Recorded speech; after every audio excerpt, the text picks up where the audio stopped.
I don't know if Simone will give us a sign, or should we just start? Okay. Okay, Barbara, the floor is all yours. Good afternoon and welcome to everybody to the second webinar of the series called Between Trans and Posthumanism, organized by Claudio Celis and myself. We have the pleasure and the honor to have as speaker Professor Joanna Zylinska from the Goldsmith University with the title, We Have Always Been Artificial Intelligent. But before having the pleasure to introduce her even briefly, I would simply sketch the line of this series and the reasons of why we are here with the precious guest, Joanna Zylinska, and the two discussants, Serena Giusti and Elisa Piras, who are members of the research group called Art and Politics, which is settled in the Scuola Sant'Anna as well. This webinar is a kind of lucky adventure combining my course on cyber theory with the work of the Art and Politics Research Group and this webinar series on trans and posthumanism. Why we try to sketch this series, the aim of this series is to explore the encounters and difference between transhumanism and posthumanism. And these two concepts have been gaining popularity in the last decades, motivated mainly by radical innovations in the fields of information technologies, robotics, and biosciences. Despite some initial common grounds, these two terms have grown apart, setting such significant differences in terms of their philosophical, ethical, and political frameworks. The webinars, therefore, will examine these differences in a series of fields such as bioethics, film and media studies, gender studies, art theory, and philosophy. And of course, the second seminar is devoted to this relation between art theory and philosophy as well. The aim is to highlight how the debate on posthumanism and transhumanism has permeated different cultural and academic disciplines, but also to develop cross-disciplinary encounters between them.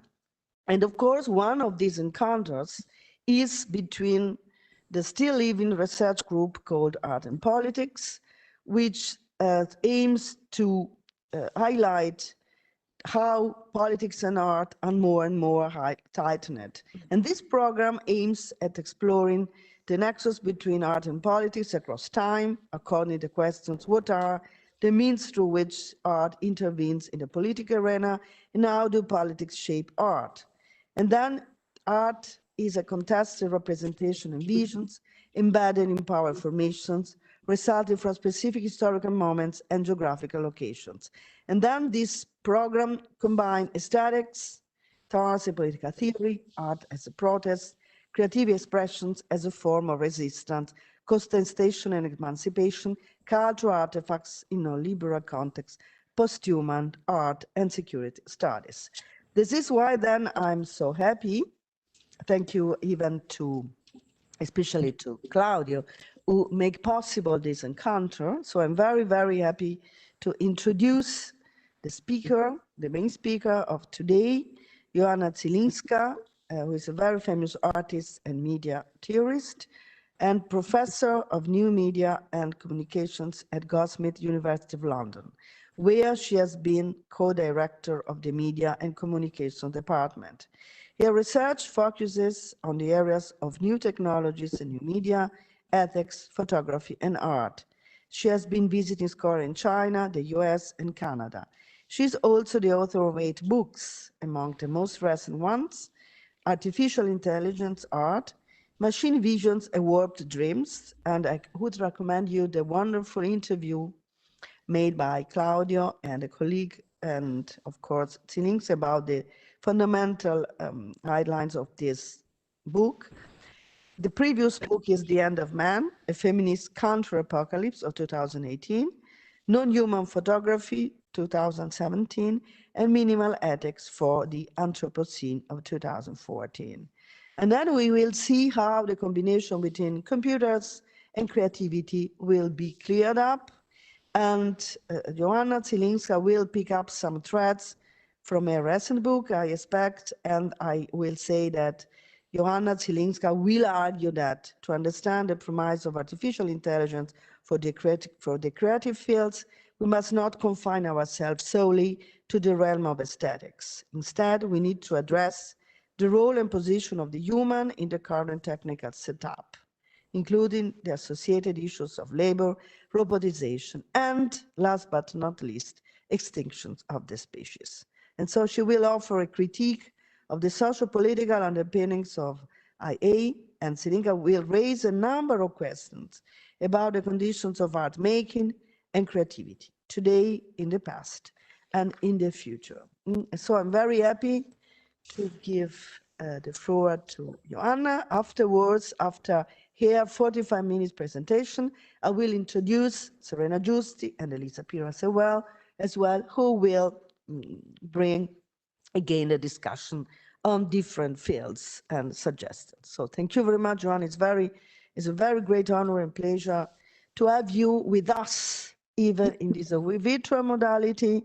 So thank you very much. And from now on, you have the floor. Thank you very much. Thank you, Barbara, for such a generous introduction.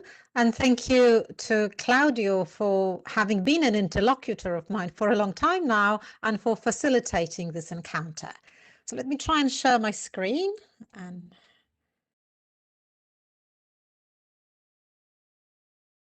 is that showing okay? Yeah. Okay. So my lecture today picks up some threads from my newly published book, AI Art, Machine Visions and Warped Dreams. And I wanted to give a shout out to my colleagues at Open Humanities Press, which is a scholar-led non-profit publishing collective designed to make works of critical theory available to all for free. So go and have a look at the website, because there are lots of free books there about critical theory, philosophy and art. Now, my book discusses the relationship between artificial intelligence, creativity, and invention. The impetus for writing it was provided by my witnessing a real outpouring of computer-made artifacts at art festivals over the last few years. For example, computer-generated paintings that resembled Vincent van Gogh's work, or an abstract modernist masterpiece, or Microsoft ordering the production of a new Rembrandt.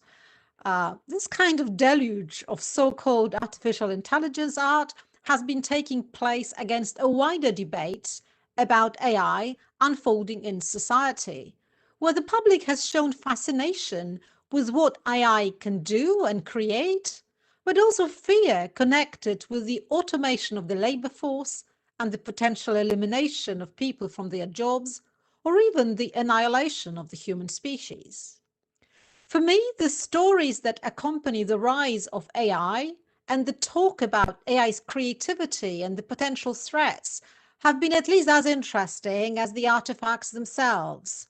And so my book responds to this moment, to this production of many different things labeled, rightly or wrongly, AI art. And my aim was to interrogate this term and explore the confluence of ideas, beliefs, and sociopolitical forces behind it. And to do so, I wanted to go beyond the question of whether computers can be creative or not.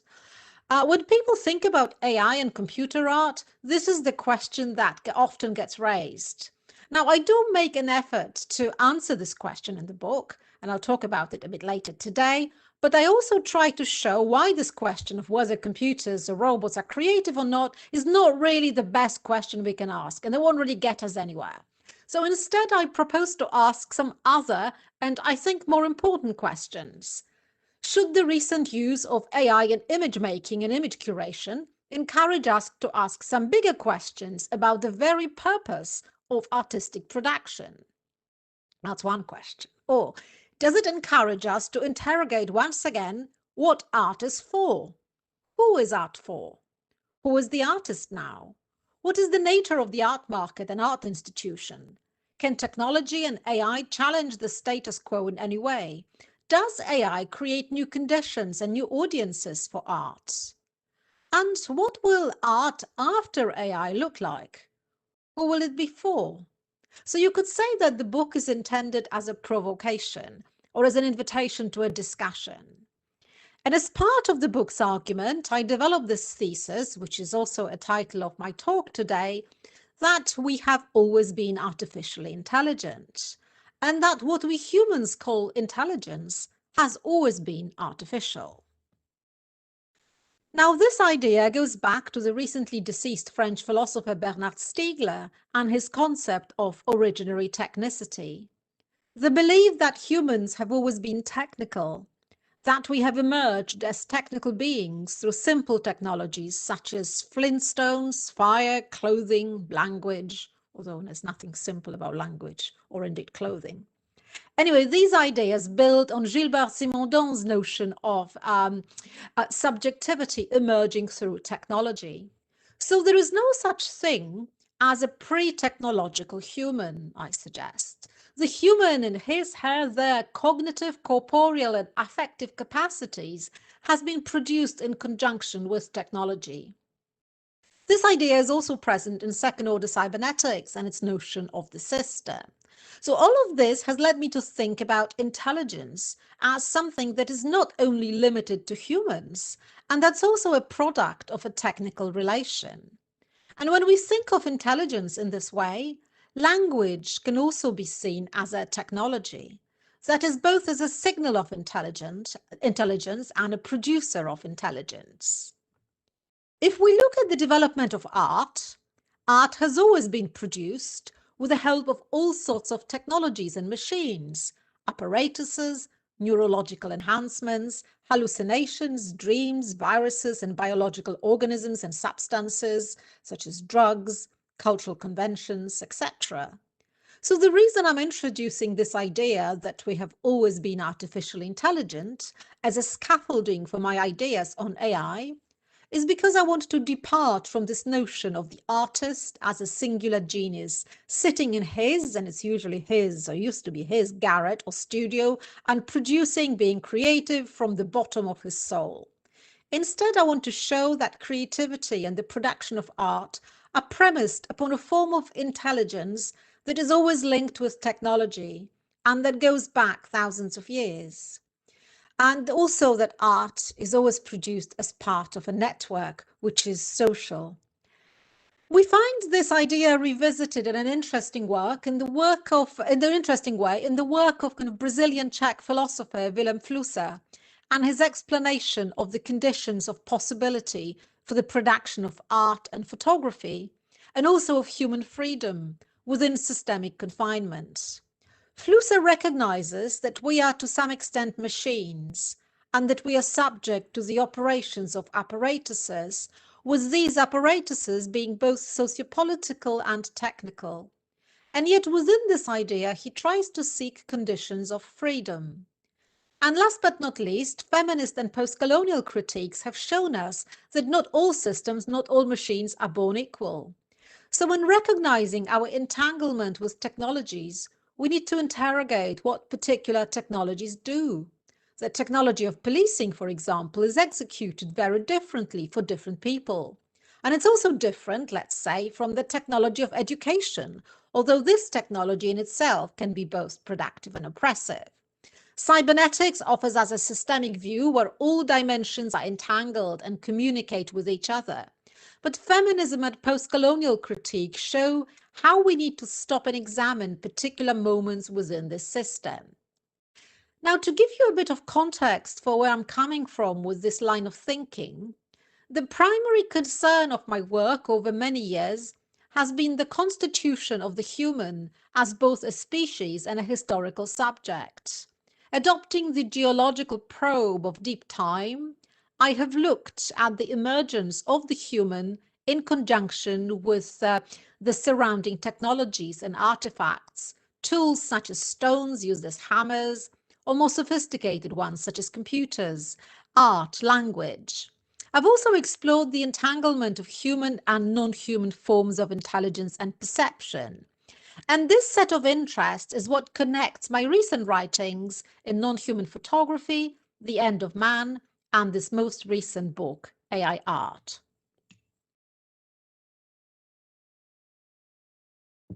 Now, the planetary perspective of my work, as adopted in this video Exit Man, which is now playing silently in the background, but in the original version it does have sound. So it finds its anchoring in the socio-political concerns of the here and now. So I try to combine the planetary and the local, the current, the present, and primarily through the ecological and economic crises, but also through the gendering and racialization of the apocalyptic narratives brought in as responses to those crises. As well as looking into the human and non-human past, I'm interested in the future of the human and of the human habitat. And for this human future to have a future, it needs to be considered and experienced in contiguity with the needs and demands of non-humans, from animals through to mycelium, insects, plants, and rocks. My method of working combines philosophical inquiry with artistic practice, which involves still and moving images. And I see this hybrid mode of inquiry as being more conducive to the interrogation of complex issues that need to be thought about, sensed, and encountered as part of the same cognitive space. By looking from below, around, and askew, I aim to offer a critical vision that refracts the current images of the world as we know it, and that offers a glimpse of a world to come. Now, art on its own as a series of aesthetic objects to be appreciated for their timeless beauty doesn't interest me so much. Rather, I want to pursue, both as a maker and viewer, the kind of art that offers something else, an opening onto the world, an engagement with it, even a critique. Well, art doesn't have to be didactic, so, I shouldn't be, for me at least, aestheticizing the climate crisis, coronavirus, human extinction, and the end of the world, or conversely, moralizing us or the audiences with some kind of didactic message. But art could function as a stir.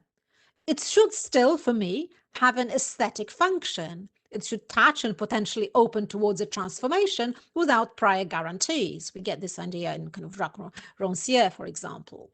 But I also believe in what I called in the book a paragonal function of art. Paragon coming from ergon, paragon, kind of in as the paragon being the framing of the art, or originally the framing of a painting, but also, as Derrida shows in The Truth in Painting, increasingly serving an important role because it actually not only delimits the work of art, but also marks its very ontology, its existence. So that paragonal function of art, the framing of art, something that is supposedly on the outside or marginal to it, all the activities accompanying the work, wall text, discussions, panels, festivals, intervention outside the gallery, discussions like we are having now, educational activities, they all serve an important role for me as part of art. And art itself can become a conversation piece, but also it could be a call to arms. So this critical drive carries across both my art practice and my writing, although in each case it's exercised differently. And thus, as well as asking many questions about intelligence, creativity, and AI, my AI book also entails a critique. Not in the sense that I want to tell people that AI is really bad, then we should really be scared of the robot takeover, although, maybe we should be. The jury's still out on that. My position doesn't involve a total rejection of AI as a technology or as a concept. On the contrary, the book comes from a place of fascination for me, a fascination with the possibilities, narratives, stories, and technical incarnations of AI. But at the same time, I'm quite suspicious about the current social and political claims about AI, and also about the role of art in validating those claims. So as part of this, I'm concerned about some dominant forms of AI aesthetics with their frequent visual banality, but more importantly, about the service that this kind of banal, although garish art often gets put to, which is legitimating platform capitalism through the application of psychopolitics. So this form of art ends up enacting what Franco Bifo Berardi has called neurototalitarianism, where our minds and bodies are being colonized by GANs, which are generative adversarial networks, and their visual acrobatics, while being put into a strange state of euphoric stasis. Hence the book, in a conversation with Bifo, among others, offers a critique of this form of capitalism by asking to what extent AI art is mobilized to enact and enforce this particular political formation, and especially is bankrolled by Silicon Valley. And finally, it also asks if we can do things otherwise in art and in politics. So this critique is really needed right now, I think, especially as far as AI-driven art is concerned. It's because much of AI art that currently gets attention from curators and audiences is what we could call platform capitalism art. Propped up by the generative and extractivist logic of Silicon Valley, it generates visual and algorithmic variations within the enclosed system, while teasing the public with the promise of novelty. Kindly put, much of generative AI art celebrates the technological novelty of computer vision, fast processing power, and connection-making algorithms by regaling us with the dazzling spectacle of colors and contrasts, as well as the sheer volume of data. Unkindly put, this kind of art becomes a glorified version of Candy Crush that seductively maims our bodies and brains into submission and acquiescence. Art that draws on deep learning and big data sets to get computers to do something supposedly interesting with images often ends up offering a mere psychedelic sea of squiggles, giggles, and not very much in between. It can be fascinating because it's so disorienting. We are not sure how to look at it, what's going on, and it looks uncanny, and it challenges our perception. But it is, first of all, art as spectacle.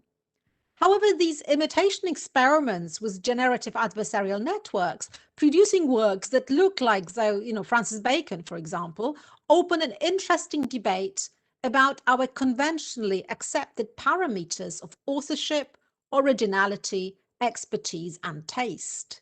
The New Scientist has raised an important philosophical point with regard to simulation work, saying, if it is so easy to break down the style of some of the world's most original composers, or we could say painters, into computer code, that means that some of the best human artists are more machine-like than we would like to think. And obviously, there is a long trajectory in art history of artists producing in an automatic way from, automatic writing and surrealism through some other forms of switched off or distributed or kind of altered consciousness, which evoke that, other in me through production of, in the production of artworks. A similar line of thinking was offered by Willem Flusser, who argued that since the times of the Industrial Revolution, image makers have existed in a close-knit relationship with their apparatuses, facilitating new kinds of collaborations. For Flusser, it was a new kind of function in which human beings and apparatus merged into a unity. Now, Flusser was writing about photographers, yet his argument extends to other forms of human creativity. This human machinic unity meant for Flusser that humans now function as a function of apparatuses, and the pandemic has arguably exacerbated this condition. So our creative activity is therefore understood as an execution of the machine's program and involves making a selection from the range of options determined by the algorithm. We could suggest that this algorithmic constitution of humans started long before the Industrial Revolution, or even that it's been foundational to the constitution of the human as a technical being, who, as we said earlier, was a reference to the work of Stiegler, actuated this humanness in relation with technical objects, such as fire, sticks, and stones. But humans' everyday functioning also depends on the execution of a program, a sequence of possibilities enabled by various couplings of adenine, cytosine, guanine, and thymine, otherwise known as DNA. Now, this proposition that I developed partly in non-human photography shouldn't be taken as a postulation of a mindless technological or biological determinism that would remove from humans any possibility of action and any responsibility for the actions we take. Yet, accepting our affinity with other living beings across the evolutionary spectrum and recognizing that our human lives are subject to biochemical reactions that are not fully in control, we're not fully in control of, from blushing through to aging and dying, does undermine the humanist parameters of the debate about creativity, art, and AI. Undermining the strict distinction between humans and machines, our supposed genius and artificial intelligence, such a post-human view of the human recalibrates human creativity as partly computational. Once again, to say this is not to resign ourselves to passivity by concluding that we humans are incapable of creating anything, that we are nothing but clockwork devices responding to impulses. It's only to concede, after Flusser, that just as the imagination of the apparatus is greater than that of all artists across history, the imagination of the program called life, in which we all participate, and which is also an outcome of multiple processes running across various scales of the universe, far exceeds our human imagination. To understand how humans can operate within the constraints of the apparatus that is part of us becomes a new urgent task for a much-needed post-humanist art theory. In this new paradigm for understanding art and creativity more broadly, the human would be conceived as part of the machine, dispositif, or technical system, and not its sole inventor, owner, and ruler. So a post-humanist art history would see instead the production of all artworks, from cave paintings through to the works of so-called great masters and contemporary experiments with all kinds of technologies, as being produced by human artists in an assembly with a plethora of non-human agents, drives, impulses, viruses, drugs, various organic and non-organic substances, as well as all sorts of networks, from mycelium through to the internet. So this frequently posed question, can computers be creative, which I mentioned at the beginning of my talk, therefore reveals itself to be rather reductive, because it's premised on a pre-technological idea of the human as a standalone subject of decision and action. The computer, be it in the shape of a PC or an algorithm, is only seen here as an imperfect approximation of such a human. But we are better off asking, after Flusser, whether the human can actually be creative, or more precisely, in what way can the human be creative? And for me, the answer to this question is an ethical and political interpellation. So I do believe that even though we recognize different technological, machinic, and physiological constraints on the human, degrees of freedom and emancipation are still possible for us. But to figure this out, the model of creativity as creation ex nihilo from nothing needs to be challenged. And instead, we need to position the artist as being in the world, always already feeding from the link with other human and non-human elements.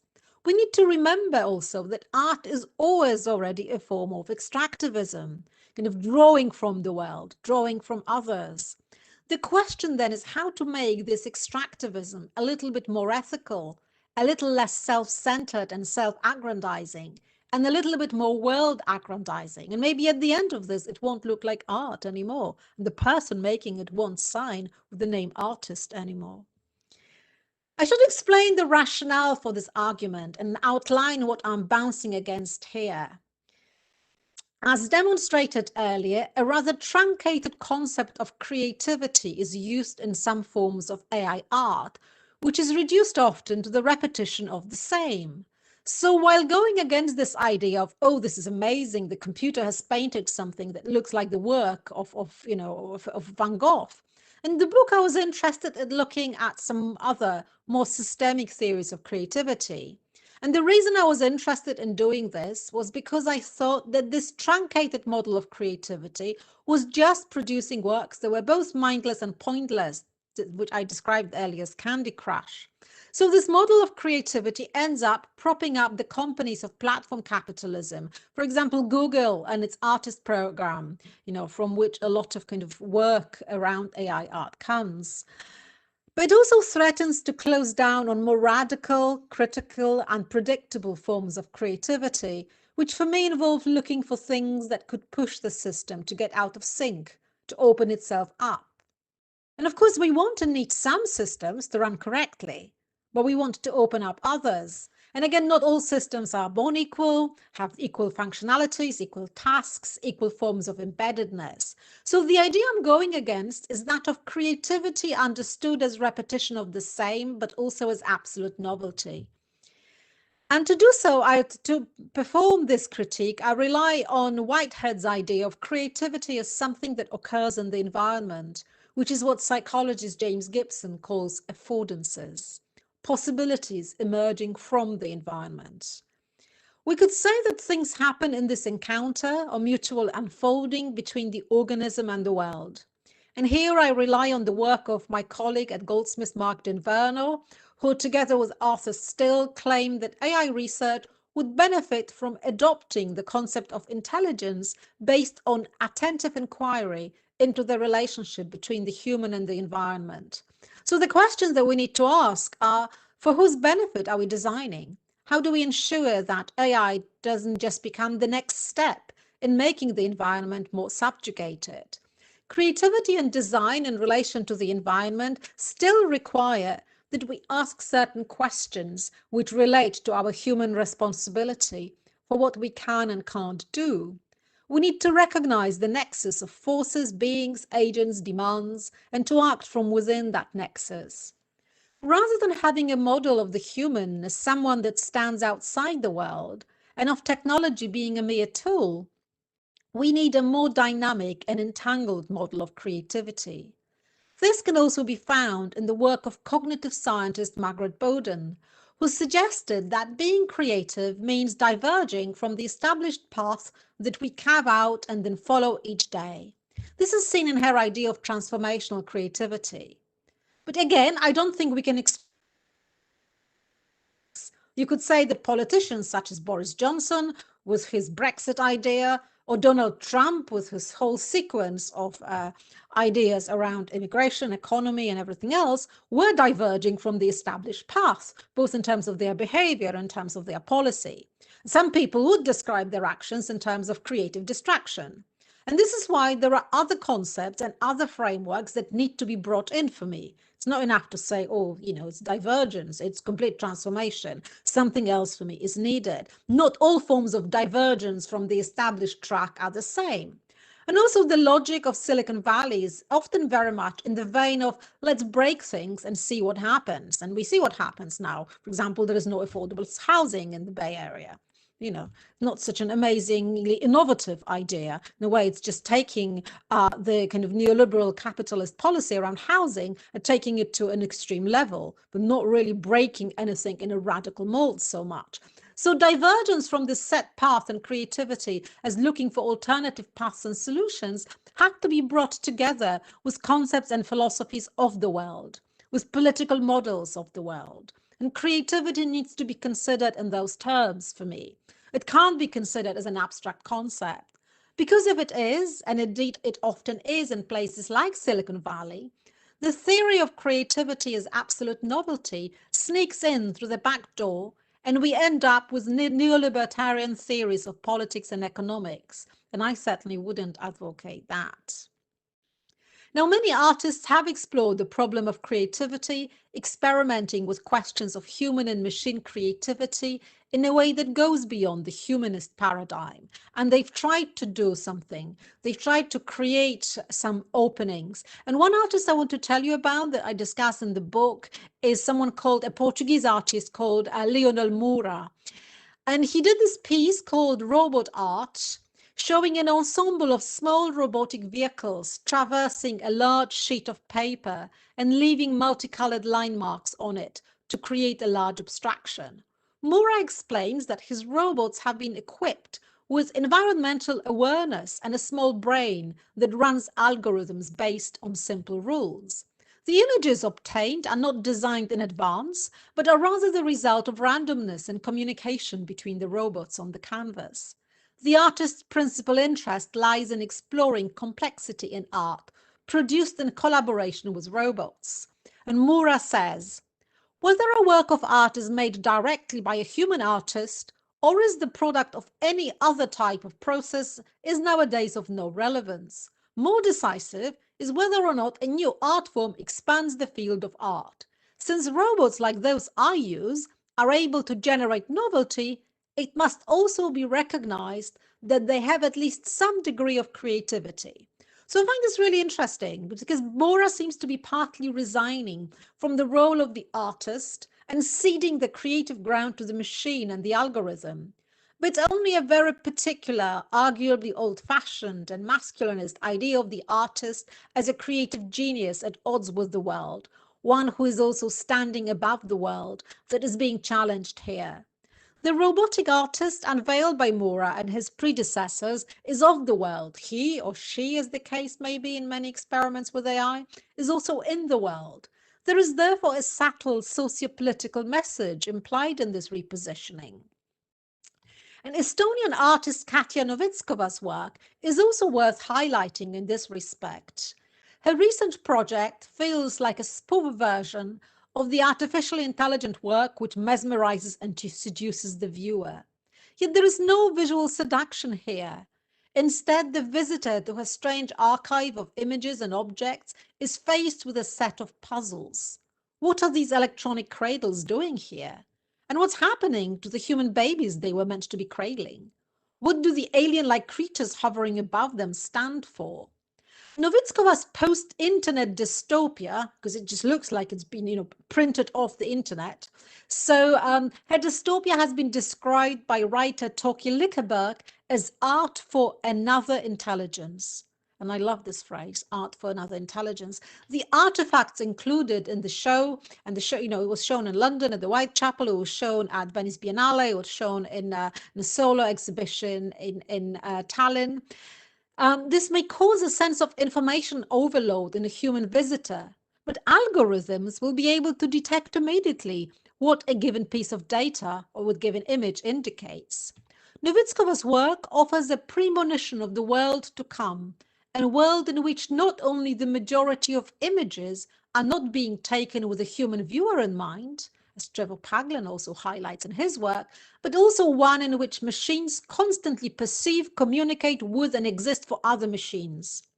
We could therefore suggest that, drawing on non-human databases and modes of perception, Novitskova creates work for an artificial intelligence which is not here yet, inviting a speculation on the future of different species. AI here stands for another intelligence. And I find this a very thought-provoking idea, trying to imagine art for an intelligence that isn't here yet. Will it still look as art? Will future beings recognize it as such? Will they need it? Will we recognize it as art? So moving towards the end of my talk, I wanted to tell you about how my work has developed after the AI art book. And currently I'm working on perception as arguably the key mode of engagement with the world in different species.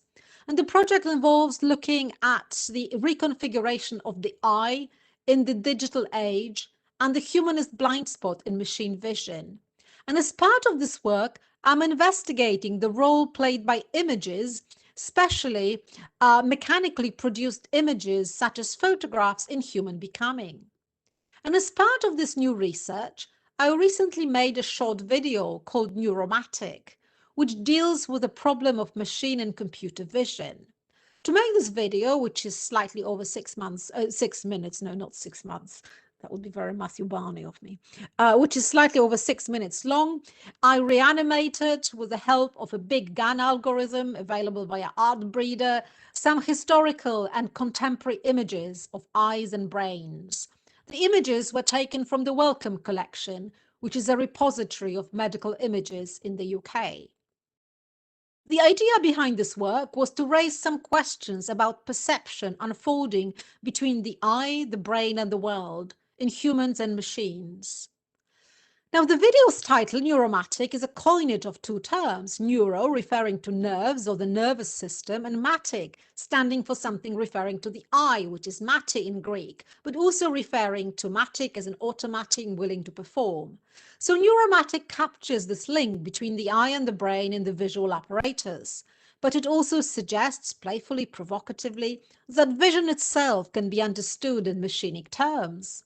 In terms of the look and technique of the video, I'm aware that in AI art, I said some rather critical things about GANs, these generative adversarial networks, and their aesthetics. but I've also relied on GANs to produce this video. So I'm not claiming that GANs or indeed any other AI-driven art algorithms or techniques are mindless or evil per se. But I want to suggest to you that a lot of AI art becomes much more interesting when it goes beyond mere aesthetics, when it encourages us to see otherwise, to unsee certain congealed sociocultural formations, when it pushes us to ask questions about the nature and structure of the world. So what I talked about is critical troublemaking, staring function of art. So the questions I wanted to raise with my piece in a more open-ended way than I do in my writing, which is more academic, were as follows. Can machines see? What does it mean for us humans to endow machines with the capacity for seeing? And what does it mean to classify as seeing, their ability to differentiate between objects in the world on the basis of light reflected off them and transmitted to those machines' processors? Do we actually understand how we humans see the world? And is there even a we that does the seeing? Are we in fact seeing machines? So you can say that the video is an invitation to deal with questions that computer science often deals with, but it's doing it in a way that goes perhaps beyond many established paradigms in machine and computer vision. So I think the main message that emerges from this talk is that we need to ask better questions about AI. And now I'm saying we need to ask better questions about computer vision, machine vision, which is part of AI research. Computer vision, which is supposed to teach computers to see like humans, only better, is premised on a rather simple idea that vision is primarily a problem of information processing. So vision is basically said to work by finding objects in the world, breaking them down into small squares and mapping them onto computer pixels. Culture doesn't really come into it at the primary vision stage, but only much later. So the construction of culture as a separate domain of uninheritable features allows computer scientists to ignore embodied and embedded modes of perception and cognition. This disembodied model of computer vision results in the preservation of one of the biggest science and computer science myths. The belief that data bias, understood as cultural bias, once eliminated, will result in the data that is both pure and fair. We are regularly presented with consequences of such essentialization of biology in the brain at the expense of cultural traits in cognitive and computer science. Now, two recent examples include the video conferencing platform Zoom's background algorithm, which removed the head of a Black academic anytime he tried to use a virtual background, and the Twitter cropping algorithm, which always privileged the showing of white faces and cropped images in the timeline. While the computer vision machine reveals itself not to be particularly perceptive, the consequences of its racialized blind spots are anything but trivial. Indeed, the algorithms that run within it are the same ones that make decisions about people's social, financial, or legal status, including punitive action and border control, denial of credit, or assignation of criminality.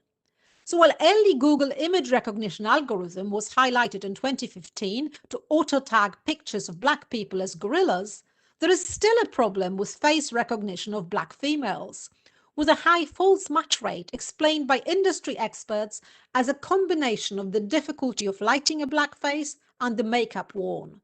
One factor is that the image databases that serve as training sets for the algorithms are not properly representative, being skewed in terms of volume and quality towards photographs of white males.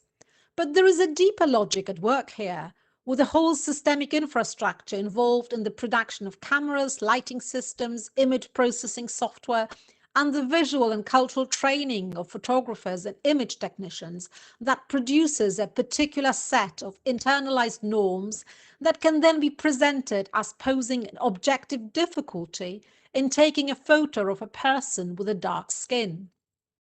This mode of thinking, embedded in all sorts of technologies that precede the digital, is what Safiya Noble has described in her book Algorithms of Oppression, which analyzes the hidden operations of capital, race, and gender in algorithmic infrastructures as technological redlining.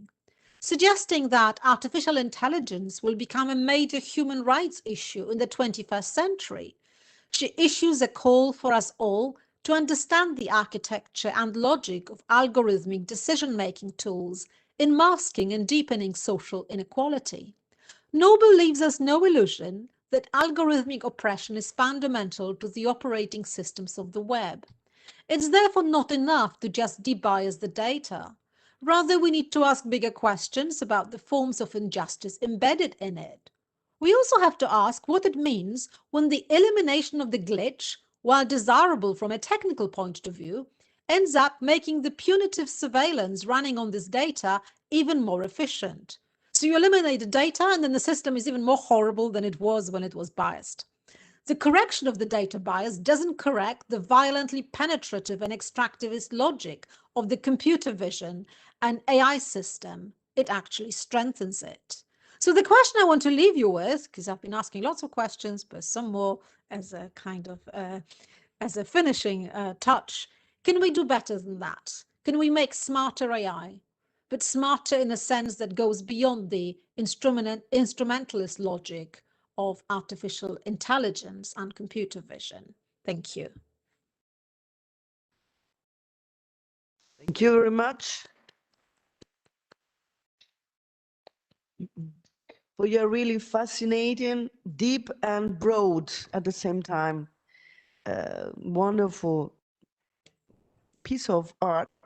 Thank you very much for having highlighted by means of images, imaginaries, and theoretical insights the topic. And I have to force myself not to make questions now, because I'm very, very happy to have heard so many insights and very interesting point of reference to the work that we are doing together. And now I have the pleasure to give the floor to Serena Giusti, and after her to Elisa Piras, and I will introduce both, and I will give, I think, again, very interesting reflection back to your main talk.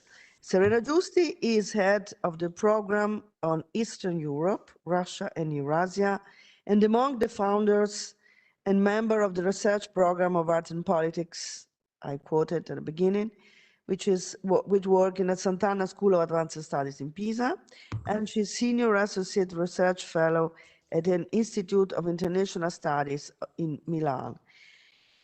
She sits also in the Advisory Board of Women in International Security, Italy, and she has published on the securitization of cultural heritage and on policies of cultural heritage protection. Currently, she is working on the concept of geopoliticization of museums. Elisa Piras is postdoctoral fellow in political philosophy at the DIRPOLIS Institute at Sant'Anna School of Advanced Studies. She is didactic coordinator of the Master in Human Rights and Conflict Management. Her research interests focus on contemporary political liberalism and its international implications, theories of public opinion, history of political thought, security and gender. Together with Serena Giusti, has edited very recently the one-volume Democracy and Fake News by Routledge 2021.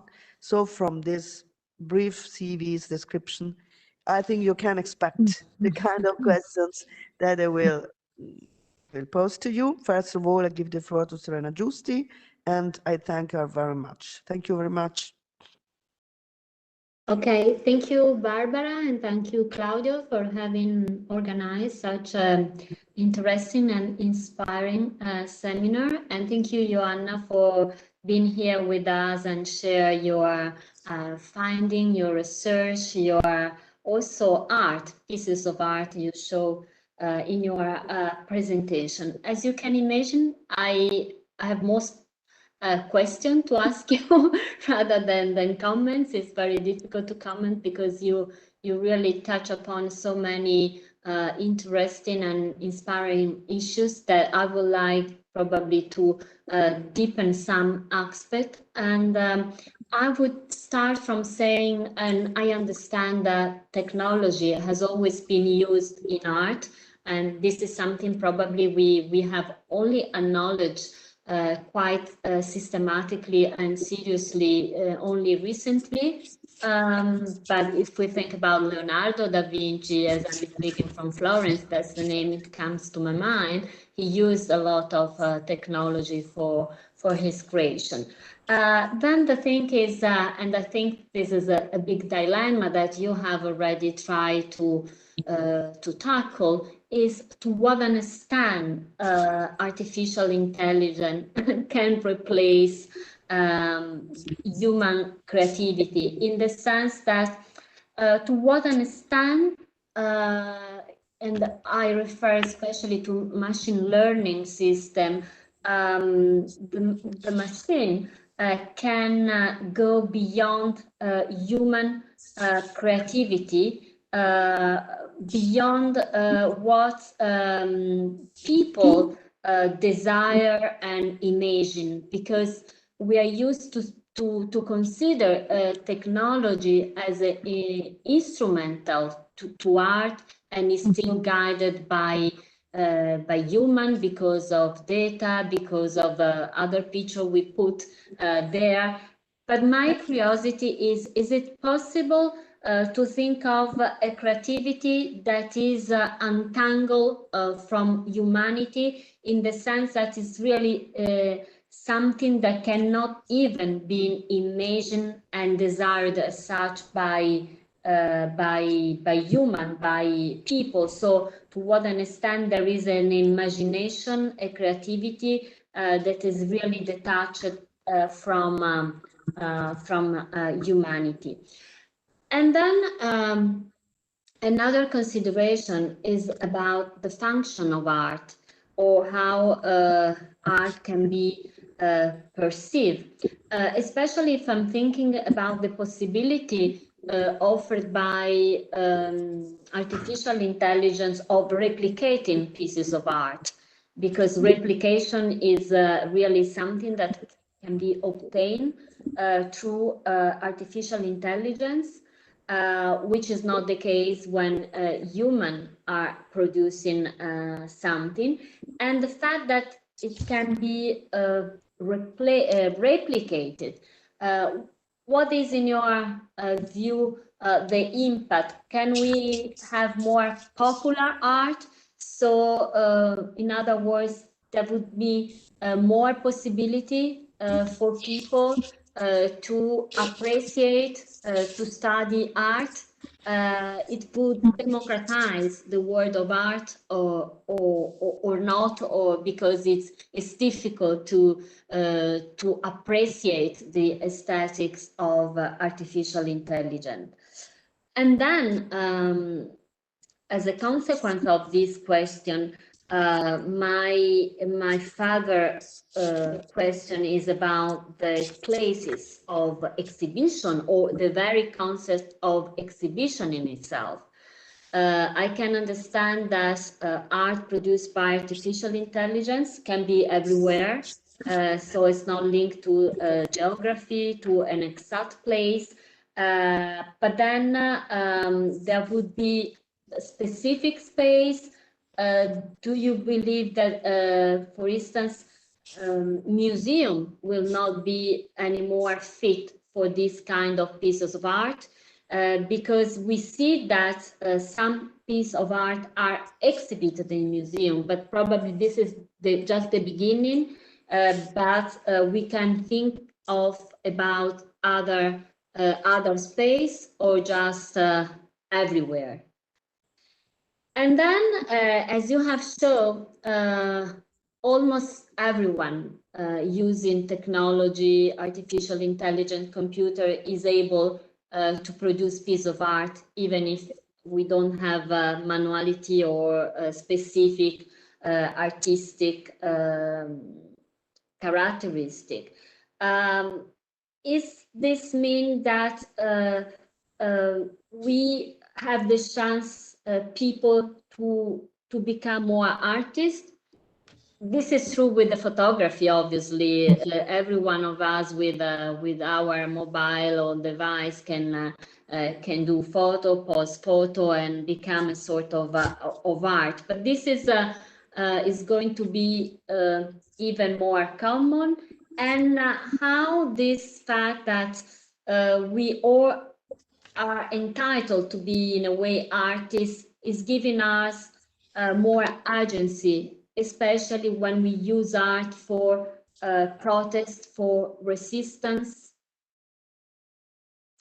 We have witnessed a lot of movement, also, I mean, political movement using art. I think about the protests in Northern Africa. We talk about it also with Barbara, and we share a book actually on that. So can you see any link between the fact that everybody in principle can be an artist and can be also a protester, a resistance, how this can contribute? And then probably I already mentioned replication, but it came to my mind to what an extent replication is also contributing to the contextualization of art, cannot be a risk.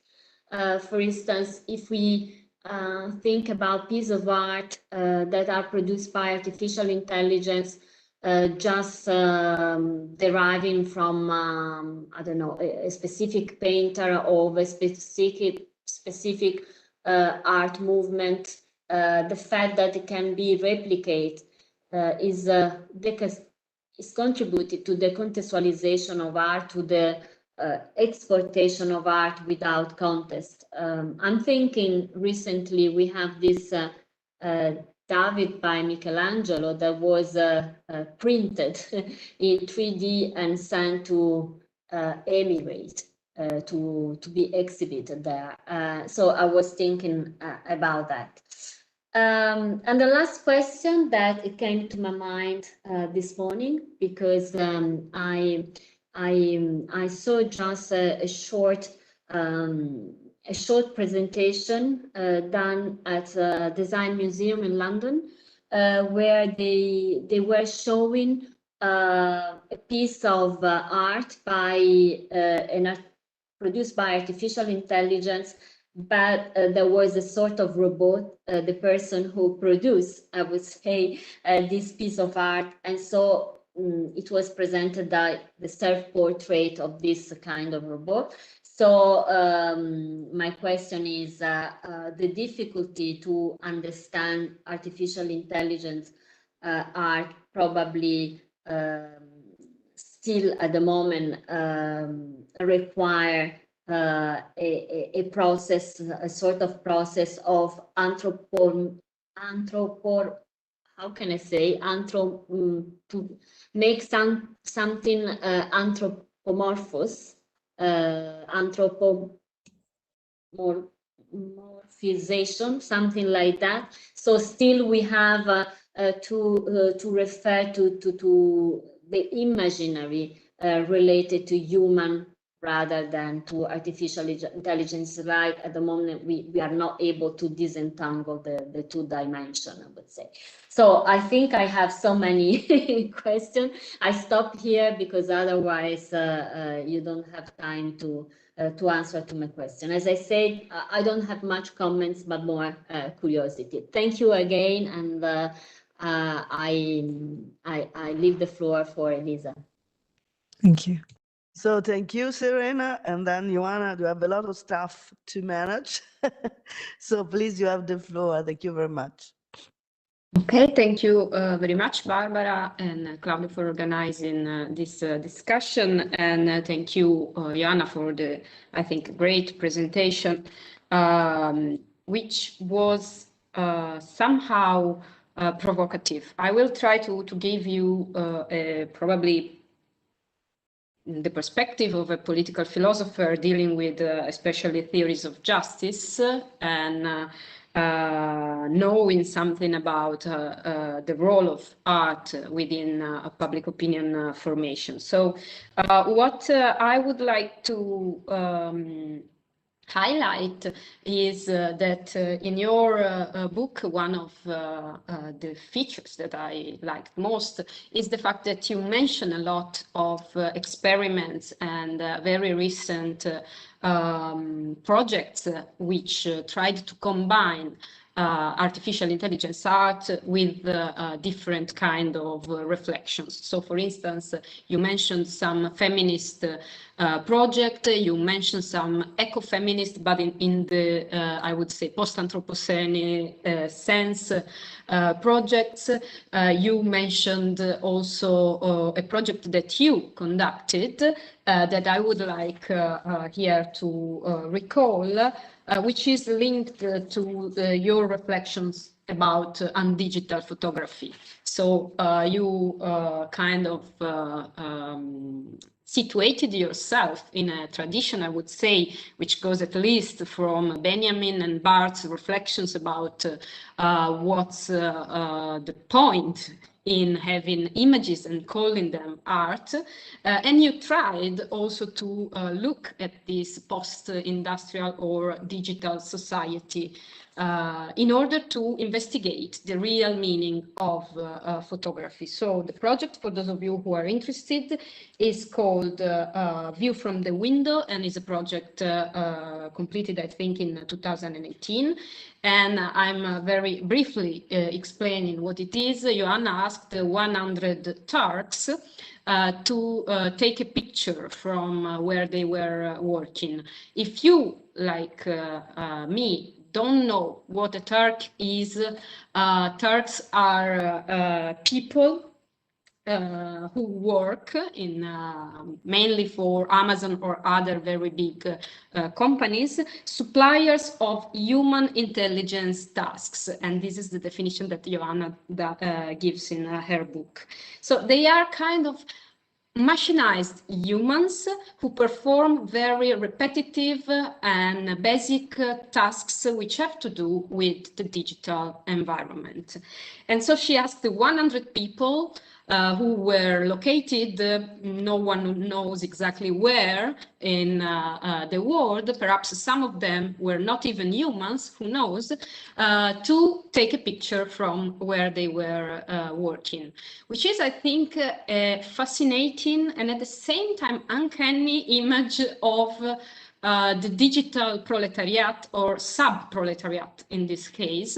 So those people that we consumers of these economies don't even know that they exist, but they have their roles in, you know, a lot of projects, and they are part of this economy. So I think if art, which is artificial intelligence, or which is linked to any reflection about artificial intelligence, has a purpose, I think it might be exactly this, to let us think about what is invisible, which is something which already Benjamin, I mean, decades ago, tried to argue. So let's go beyond the image to see the aura, to see what frames the aura. And here again, I come back to what you were saying. So seeing the margins of what art is and of how the artistic system works. And as far as I can see it, this is strongly, intrinsically political in its understanding and also in its implications. Because if you show that 100 people somewhere in the world decide to agree and collaborate with an artist researcher to do this task, at the same time, you are questioning your own intentions as a researcher and as an artist, and your ethical dilemmas regarding what it means to ask people to collaborate in a performative work of art if they do so while they are working for the capital, to use a very old-fashioned but I would say evergreen term. And in your reflection, actually, you brought me to consider some of Hans' ideas, so Byung-Chul Han's ideas about our society of transparency, about our digitalized life, and what he calls psychopolitics. So this kind of politics, which actually tries to investigate our inner self, which is not only our individual selves, but the unconscious of our collectivities. And it does so using dataism. So you have been using the term data in your reflection and in your book several times. So it uses dataism, the idea that it is possible to extract and study data in order to understand how people at the aggregate level react as consumers, but as we know, very often also as citizens. So in this case, I think this kind of reflection about artificial intelligence can help us to understand the link between the apparatuses, the idea of how technology shapes our ways of perceiving things. And again, this is Benjamin. Benjamin said that every era perceives differently. They not only draw differently, they not only use different colors, but they perceive whatever they draw differently. And so that's, I think, the most profound layer of your reflection. And thank you for letting me discover this, because I never reflected about this. But while now we are shocked, as again Benjamin would say, by the performance of this Candy Crush-like art, in the future probably that would be the normal way of perceiving art. And as uncanny as these may be, because we are very fresh in mind our visits to the Uffizi or other kind of things, in a post-apocalyptic world, this might be the only fruition of art which is made available. Again, for the here and now, this brings questions of justice. So is this artificial intelligence art available and fair to anybody on the planet? Of course, it's not. In Burkina Faso, to make just a silly example, I don't think there is a big market for artificial intelligence art. So in this case, it's interesting to say, is it really possible to escape the digitalized and transparency-like logic and to go beyond the Silicon Valley if this only works if we have been colonized by the Silicon Valley geniuses? And then again, I would like to try to frame another question, which I understand might be very far away from the Turks, but nobody knows who's a Turk. So among the Turks, there might be geniuses that we don't even know who they are. And I thought about how John Stuart Mill defined the genius. And I think it has a lot to do with what you are trying to understand. I'm quoting from chapter 3 of On Liberty, a book which is a very real, I would say, masterpiece and probably a foundation for liberal thinking throughout the 19th and 20th and 21st century. So here Mill says, people think genius a fine thing if it enables a man, of course a man, perhaps a person, to write an exciting poem or paint a picture. But in its true sense, that of originality in thought and action, though no one says that it is not a thing to be admired, nearly all at heart think that they can do very well without it. Unhappily, this is too natural to be wondered at. Originality is the one thing which unoriginal minds cannot feel the use of. They cannot see what it is to do for them. How should they, if they could see what it would do for them, it would not be originality. So the first service which originality has to render them is that of opening their eyes, which being once fully done, they would have a chance of being themselves original. So your question about what's the place of creativity in all this perhaps could go back also to Mill in order to understand how the individual artist is linked to the collective. So Mill thought that individuality could only emerge and flourish where liberty and non-conformism was a fact in the society.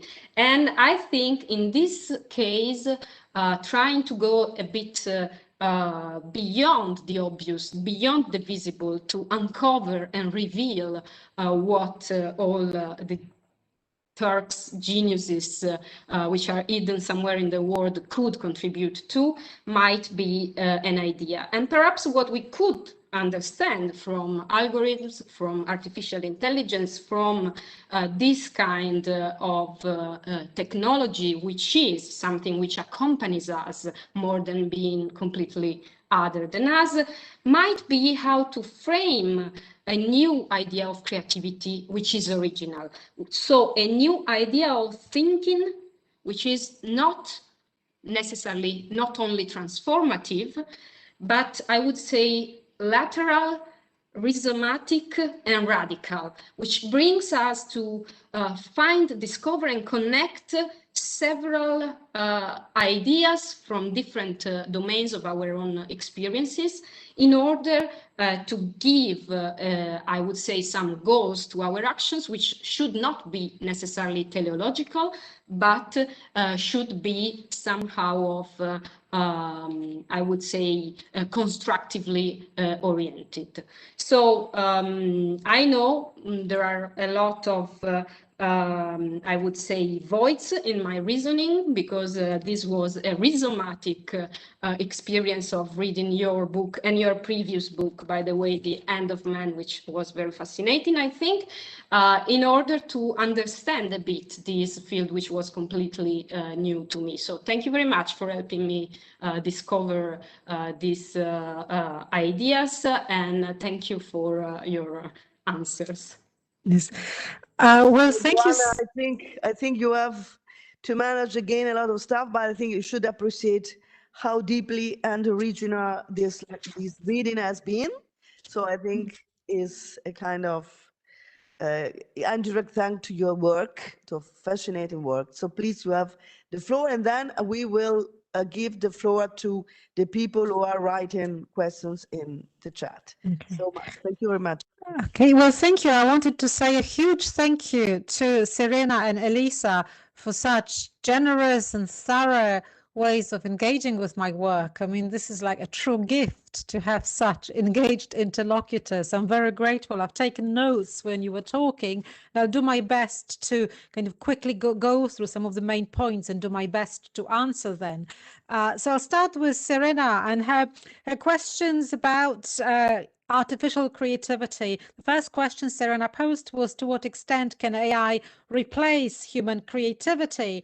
And she also talked about this kind of model of technology understood as an instrument, as tool, which we know is an Aristotelian model, was technology is applied to something, but also setting this against this idea of technology that I was developing via Stigler, via Simondon, of technology as poiesis, and we find that in Heidegger as well. So technology as being already constitutive to the very act of creation. And whether if technology is not just something applied to a thing, a tool, but is rather part of the very network, is an assemblage as well of different forces, then we are shifting towards the idea of creativity, human creativity, always already being machinic, which was partly what the title of my talk was. So rather than propose this concept of a, machinic human creativity replacing human creativity, I'm interested with what I'm doing in discovering a certain codependence of the human on other forces and on shifting the model of technology we are operating with. So beyond that Aristotelian model of it being a tool and towards that model of it being an ensemble. So, and whether, you know, the question that Serena posed was whether creativity can be detached from humanity is crucial. And I think we can mobilize, for example, a lot of, you know, philosophies of biology now that are looking at, you know, the push of life as being already creative. And the scholars such as, you know, from Deleuze through to Claire Colebrook have looked precisely at that notion of creativity as a kind of non-human force that can be identified somewhere. Of course, it then needs a human philosopher, a theorist, to come and name it, identify it as this kind of shared force that is activated in different conjunctures, if you like, and to identify it as something that goes beyond just, you know, humans making paintings. So that kind of broader force. But I think it's a fascinating repositioning to look for creativity as being this kind of broader force. And this is why, so that is what interests me a lot. What doesn't interest me is precisely these kind of AI replicating art or the kind of style transfer. For me, this is, you know, just a kind of form of PR and bad PR for technology of artificial intelligence, yet one that kind of catches attention, is very mediatic, because, you know, people like seeing, oh, look, a robot and it's painting something, it looks like you know, Rembrandt or Van Gogh. So but, you know, we've had technologies that replicated art for a long time. I mean, you can think of a photocopier. I mean, obviously a photocopier didn't replicate things as beautifully or as, you know, with such a degree of verisimilitude. But the idea of replicating art, making more of what we've got, or you can have forgers, you know, art forgery through centuries. So in a sense, whether this forger is human and machinic, again, if we've got this notion of an assemblage, maybe it's not such a radical distinction anyway. But that kind of replication, fakery, I mean, is interesting as a problem in terms of art value and who sells, who can be taken in. But as a philosophical problem, I don't think there's that interesting. It's much more interesting as a way to lead us to asking questions about value and about, you know, how the price of art is established. And there is a lot of artists working on remix, and that already kind of suggests that maybe this contamination has always been in place. Then to move on to the question of exhibition, the places of exhibition, what's going to happen to museums, you know, where will this work be shown? Well, we can compare this question to the question about libraries. You know, when all the digitization happened with books, you know, Amazon and books, people thought, oh, libraries will not be needed anymore. And yet libraries obviously serve a slightly different function in society. I mean, they are social spaces. So you could see a lot of politicians, especially of the kind of right-wing provenance, deciding that we need to rationalize society. This is not working. It's not a good business idea. Let's close them.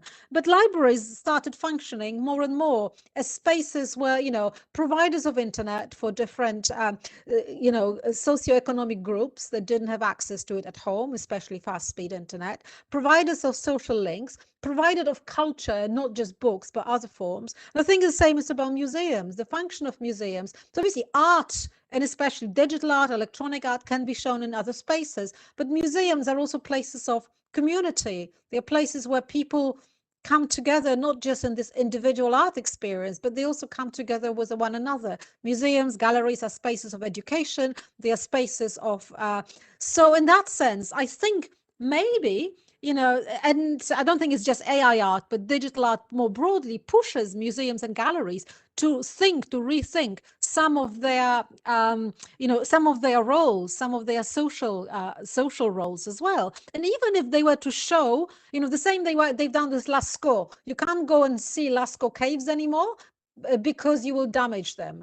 I mean, so they've done a replica of it. So that idea of a replica interests me, as in, you know, you're doing it to protect the human patrimony, you're doing it because you can. So in that sense, Microsoft's Rembrandt is interesting if it educates you in old style methods of printing, producing, art history, if it becomes, and those AI technologies become a tool, but that doesn't mean that galleries are not needed. I think they will be needed more than ever, but they also function as more than just spaces showing art. I think they are also places showing us to one another as sensing beings who can come together for different things. So then can we all become more artists and more artistic? Maybe we can think, again, to kind of Gramsci's question about everyone is an intellectual, but not everyone fulfills the question or the function of the intellectual. It is the same. Who will want to execute the function of an artist? Everyone has a pen, but not everyone is a writer or with a vocation of a writer. And it's nothing to do just with a talent or some kind of God-given vocation. It's much more to do, although it is, of course, to do with some social capital, but also with a certain identification of a function and wanting to perform it, being capable of performing it, having enough social recognition for it to be performed. But at the same time, of course, something is happening around us having access to different technologies, certain forms of democratization, demystification of the forms of production of art as well, demystification, and also the thinner line between the protest that you mentioned and art and internet spaces where, the whole meme culture is fascinating. Are memes art? Are they a form of protest? Are they just something silly and a comic relief? So those forms of, enable those forms of creativity, productivity of images in a creative way, which maybe don't inscribe themselves into the definition of art, and yet that they allow a number of people to perform, to do something visual, to do something in a different medium than writing, I think is fascinating. And so I think that would be my answers to Serena's very rich questions, and I hope I've done my best to kind of answer them. I hope I've covered all the issues. So let me now deal with Elisa's important pointing to questions raised by political philosophy.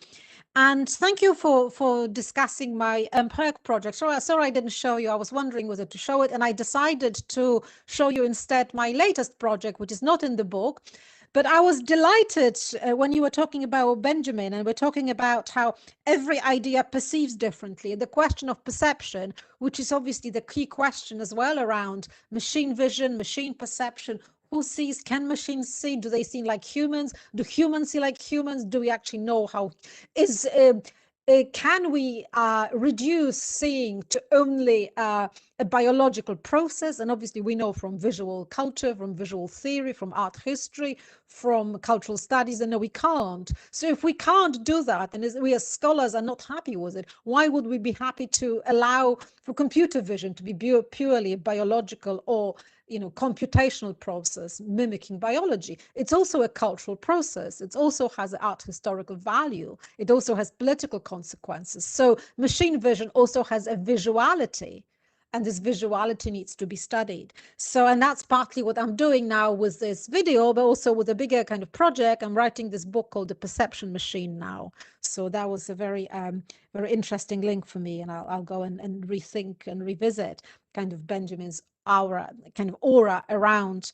that. And the function of the question of the digital sub-proletariat, and these 100 Turks I hired from this platform to produce a view from the window. It's also important to signal that, because I didn't collaborate with those people, I hired them, they were my employees, and I also reflect on the very discomfort and a privilege of me being able to do that. And you pay very little. The whole project cost me $35. So obviously the platform is exploitative, and I go through, there is a sequence, there's a series of artists who have obviously been collaborating with people, but this is not collaboration, this is something else. And that but also the way, and I was kind of going back and forth on it. Is it even ethical to do it? Am I just part of am I validating Amazon's terrible labor practices through that?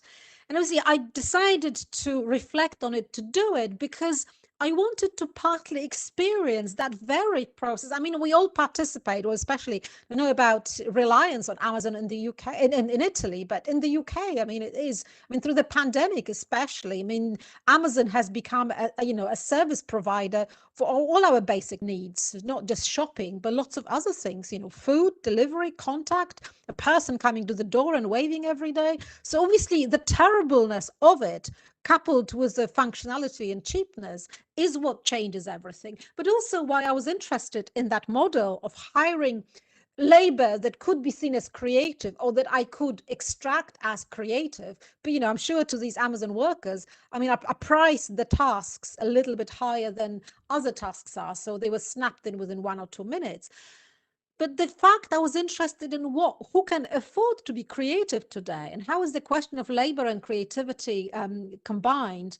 And the project, I think, gained a new uncanny dimension during the age of the pandemic, where we are all becoming mechanical Turks in the digital factories of Zoom and Microsoft Teams and Cisco WebEx, where we all constantly performing for one another, but also our data, our images, we are feeding the algorithms of machine learning. So every recording we do, every kind of talk we prepare, it gives visuality, it gives natural human speech, but also it gives content to big companies that soon will be able to dispose with university lecturers. I mean, in a lot of the so-called developed countries, we're already shrinking the pool of permanent lecturers, replacing them with temporary lecturers, and soon we'll replace them with recordings, the same way that Uber is not really, you know, at the moment is using cheap labor force, but is really working towards replacing them with automated self-driving cars.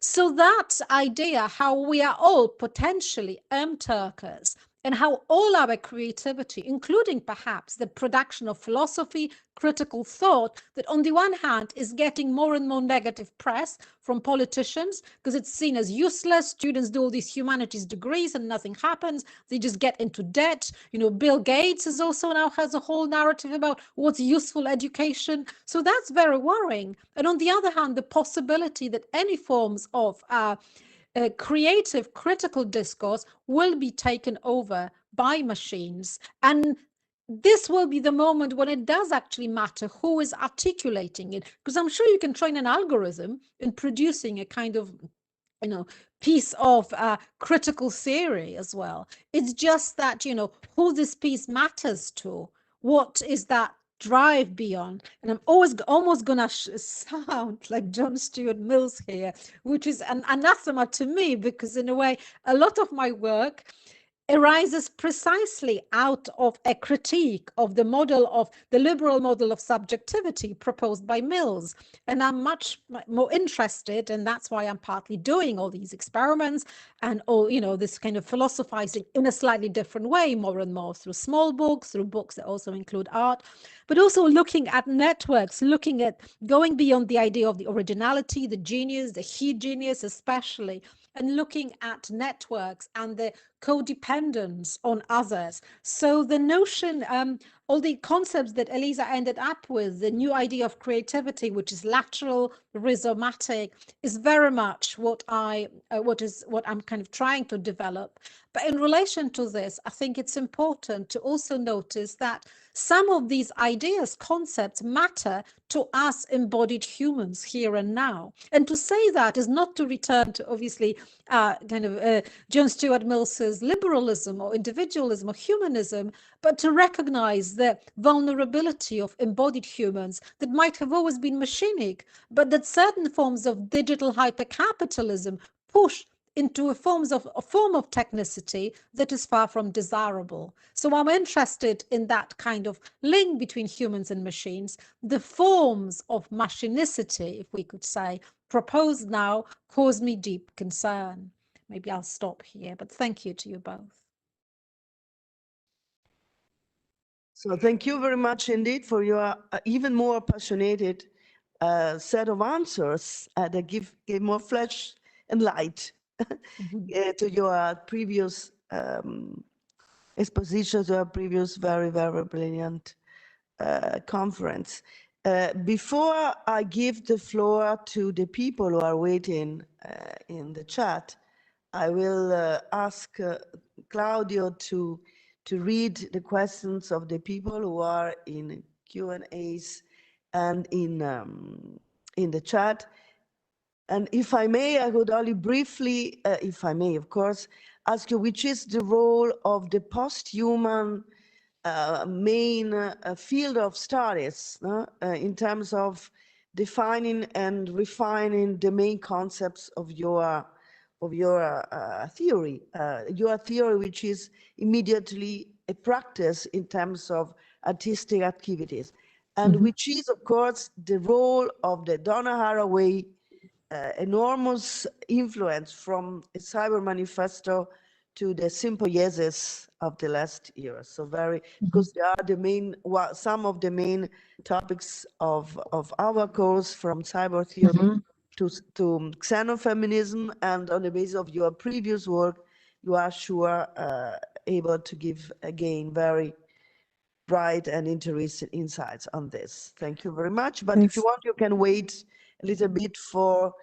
Claudio, or will read the questions which are already appeared on the chat and on the Q&As. Thank you very much. Thank you. And then, thank you for your answer. Thank you. Thank you, Professor Barbara, and thank you very much, Joanna, also for your great presentation, and for Elisa and Serena for their very thorough reading of your talk and your texts. We have several questions on the Q&A panel, but for some reason only I can see them. So I will read them, not all of them together because it would be too much. So maybe I'll start with one, and then you can address that question and also Barbara's question, and then I will go and read a couple more. So the first question is by Marco Menon. And he says, well, there are also, I would like to also mention that there are also lots of comments thanking you, Joanna, for the great presentation. So Marco Menon says, thank you for the thought-provoking lecture. I have two questions concerning creativity understood as genuine human freedom. And he says, according to a famous sentence in Flusser, the apparatus does what humans want it to do, and humans can only want to do what the apparatus can do. So the apparatus for Flusser is an artificial intelligence, which is very interesting, Marco says, in connection to what you have presented. So he would like to ask, what do you think of this statement? Because if Flusser is right, then Marco says he wonders how creativity can truly transcend what is already programmed in the apparatus. And secondly, he wonders what the political implications of this would be. So those are the two questions by Marco, so I can give you a space for that, and also to address Barbara's questions. Thank you. So I'll start from Barbara's question about posthumanism and the framework. So I think where I'm coming from was my theorization is very much in line with what your course on posthumanism is about as well. And my kind of theoretical philosophical alignment is with the idea of critical posthumanism. You know, the work developed by scholars such as, Carrie Wolf and Rosie Braidotti, but also Stefan Herbrechter, Ivan Callas, Manuela Rossini. So critical posthumanism as in not really being excited about, oh, let's transcend towards, you know, the human, towards some after-human, but much more about asking critical questions about the human, mobilizing this. And that is obviously anchored in a certain tradition of critical thought, critical philosophy, but also looking at different forms of media practices and artistic practices. So that would be my horizon. And then to kind of go to questions about creativity, I think you could say that Flussa's question is really the key question that drives my work at the moment, and basically trying to figure out, so I'm kind of with Flussa on this, trying to figure out the possibility for the conditions of freedom within the constraints of the system. And I find Flussa's diagnosis fascinating. I mean, soberly fascinating. And we have to bear in mind that, it comes from a very specific political set of circumstances for him, his experience of anti-Semitism, of the Holocaust that a lot of the family members suffered, fleeing Europe, and then being a constant nomad as a kind of enforced experience, embracing that as well. So that sense of political precariousness with a certain, but also he links that precariousness to other levels of precariousness that he links to his determination, which is on the level of the universe. So the first level of apparatus in Flussa is the universe itself, which is moving towards entropy. And that is the sense that Flussa knows the universe is moving to entropy. We could just sit down and wail, or we could just get on with it with a task at hand in our human scale and try and do something. And he takes this level of the universe to lower levels, from the apparatus in a social sense, society as that kind of, dispositif in Foucault's words. Or you could have then the actual apparatus. He talks a lot about cameras or machines that produce mechanical images. So you've got different levels of this apparatus, and he realizes a lot of them, there is programming in all of them. And I tried to push it to say there is programming within humans. And then there is also a possibility to do something working against that programming of the universe. So that tension for me is a more realistic way of approaching the problem of free will. Free will on its own, as in believing that human, can carve herself out of the set of circumstances and execute their freedom, I think it's partly naive, and also it's politically blind. So in that sense, the recognition of the programming of the apparatus is also a political decision for me. And also it shifts the problem of free will from the abstract philosophical question to a certain embodied account of how we are and how we sense in the world. And even if what philosophers used to call free will is just a certain sense of our own both limitations and possibilities, that's good enough for me. So even the free will doesn't have to be objective on a universal level, but within the set of parameters we operate under, I do believe there is something to be done. That's something that can be executed. So the same way you can work with a camera as a photographer, as an artist to produce something, you can work with a social dispositif to try and do something. And the realization of the programming in a way facilitates, I think, or encourages a better, more prudent engagement with those constraints, rather than just, although in some people it could just, lead to depression or saying, oh, we can't do anything because this absolute freedom doesn't exist. For me, absolute freedom doesn't exist, but there are still degrees within that. So that tension I find very productive from Flussa. Thank you, Joanna. I'm gonna read a couple more questions from the Q&A. So Andrew Phillip asks about the ecological cost of AI, artificial intelligence, considering that, for example, the NFT artworks and blockchain and guns have a huge environmental cost to the amount of energy that's being used. So how do you see that in the face of climate catastrophe? And there's another question by Zach McKinney, who asks if you could explain a bit more in what way is artificial, our human intelligence is artificial, and how is artificiality being defined in that statement. Might be a reframing of all forms of intelligence as natural rather than artificial, better serve the grand aim of expanding our cultural notions of how we define intelligence and humanity to dissolve the boundaries. Okay. So those two questions. Thank you. So like a question about kind of ecological cost of AI. And obviously that's a very, very vital question. And we see, obviously, we need to consider the energy that is being used, the infrastructure, the invisible infrastructure of artificial intelligence, machine learning, all the power, server farms, underwater cables, all of this.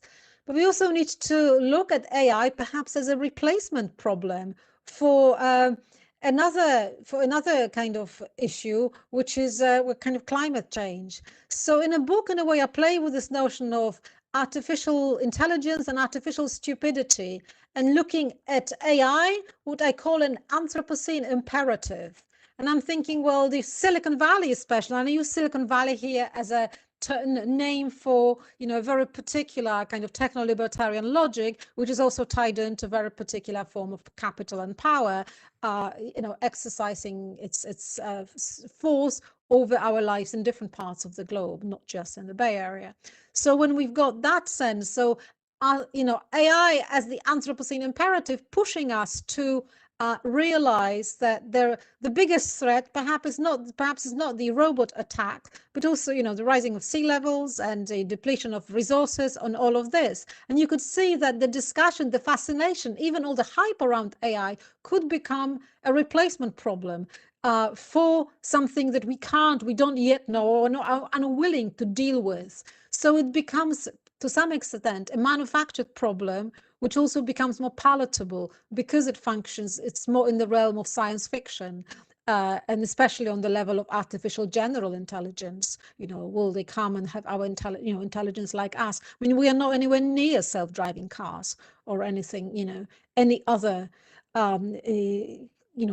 independent entities, beings. But with climate change, we are very near that. We're experiencing, and especially different parts of the globe are experiencing it already on a day-to-day basis. So that kind of replacement activity is what concerns me very much so. And then to go to the question about intelligence and why call it artificial, saying that we've always been artificially intelligent, why can't we just say instead natural?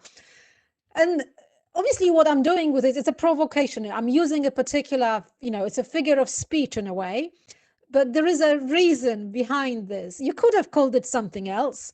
I aim it as a provocation. The reason I'm not calling it natural is because of a certain set of connotations that nature has had around it. So natural and nature have been seen as having a certain form of togetherness, if you like, a certain form of impermeability.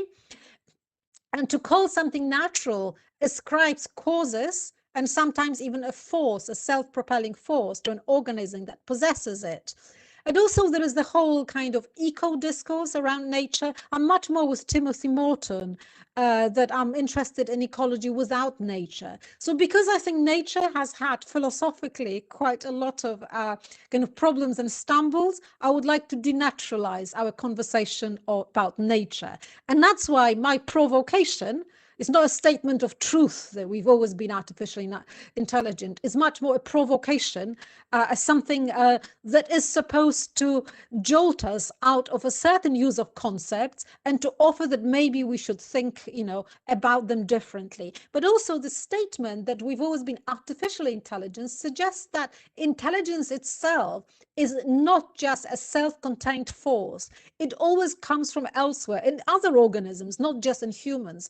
So it's kind of pointing towards that more networked, codependent, entangled, if you like, to use either Karen Barrett's physics language, but also, or just physics language, or to kind of, but also a feminist ecological discourse, which precisely goes beyond that idea of nature as a self-contained, self-sustaining entity. So that's the function of this provocation. But also, if you don't like it, you could go and invent, and I think it would be a delight to me if people went and invented other concepts, other terms. I'm also not wedded to it. I'll use it, I'll probably leave it, and then go and play with other concepts, because as any provocations, they're kind of short-lived. It can do something, and then, you know, knowing how language works, you don't want it to congeal.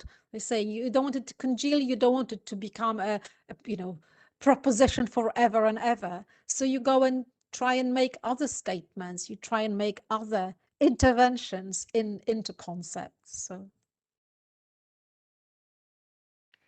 thank you, Joanna. All the questions are quite difficult and provocative as well. they're great, they're brilliant. I have two more questions here.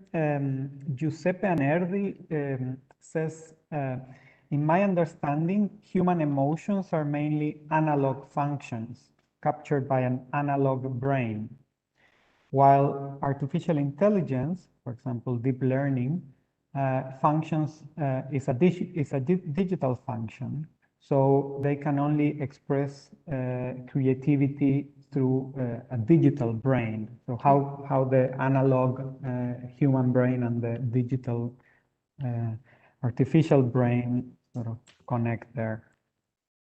And there's also another question by Alina in relation to what would be like sort of the future of art. This is a very good big question.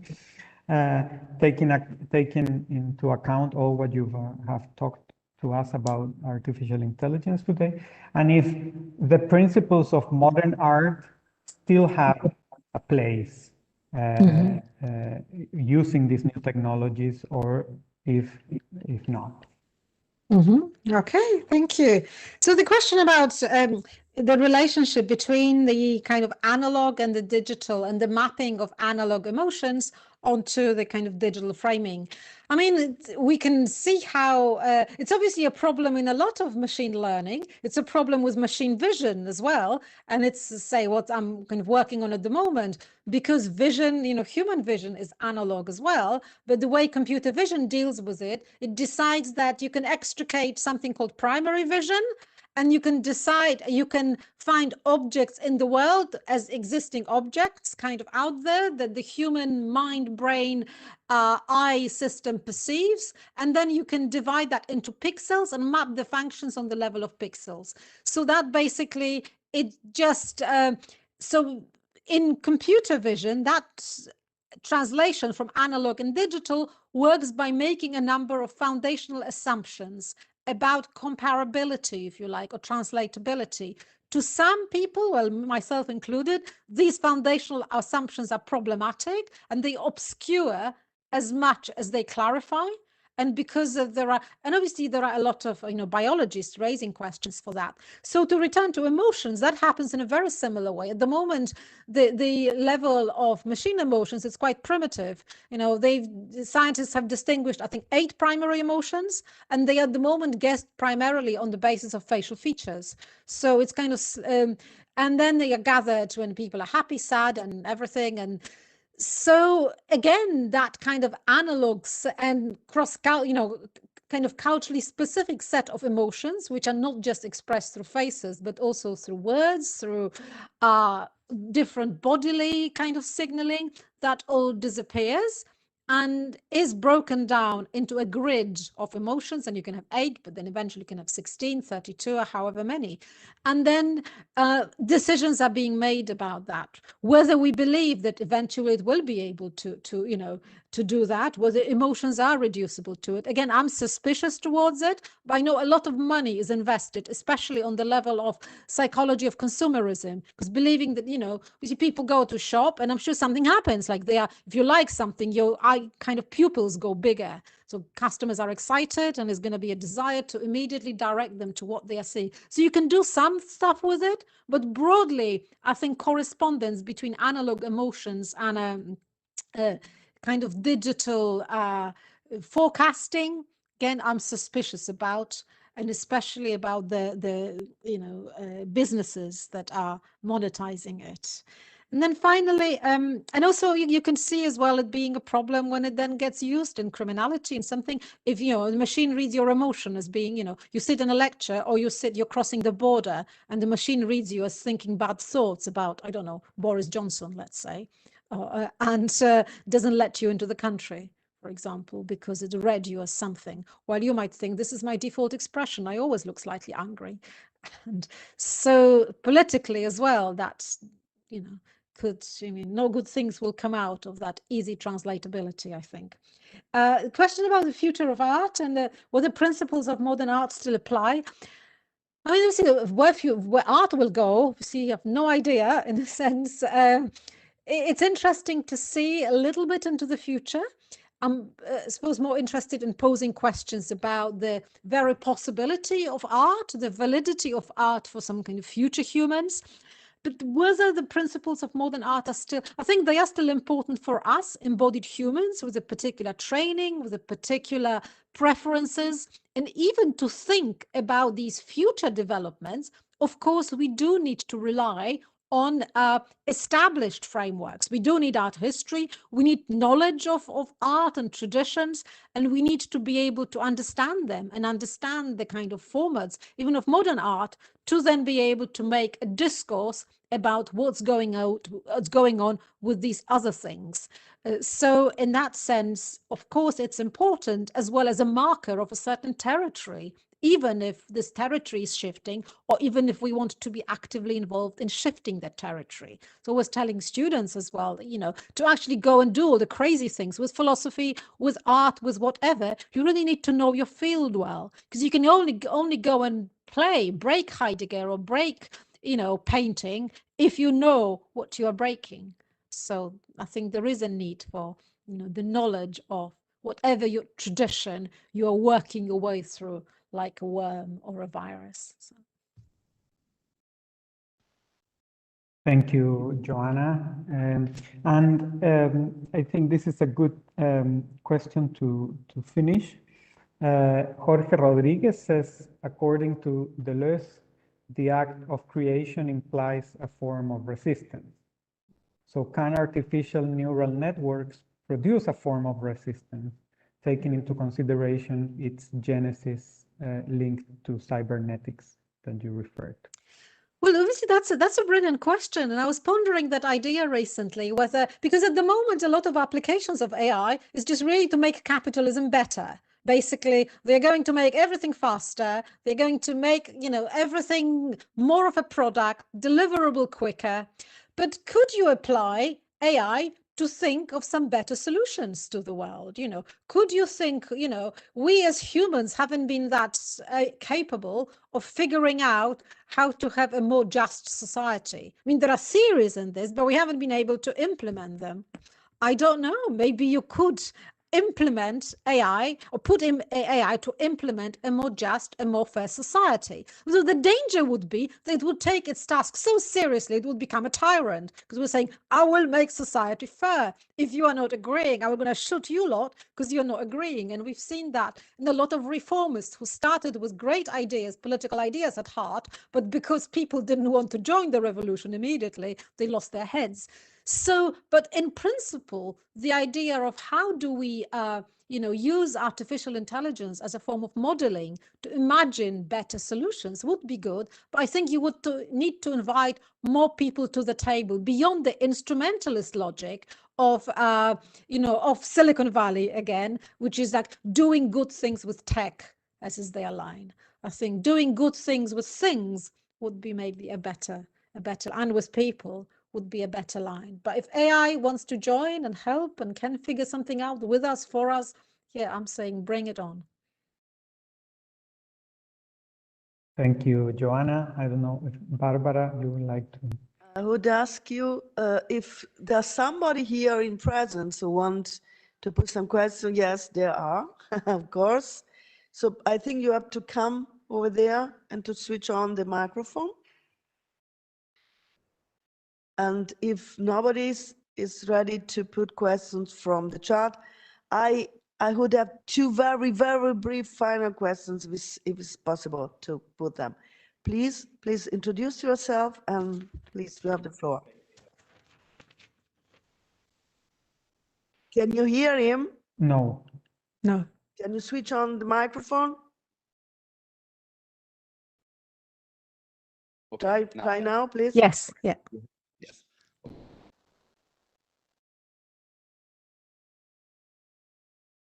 No, we can't hear him. Should you use perhaps this one? The other one, please. You have to use the other one. Sean, please. Perhaps you have to touch this one. Try. Okay, can you hear me now? Yes, I can. Yeah. Thank you. Okay, thank you.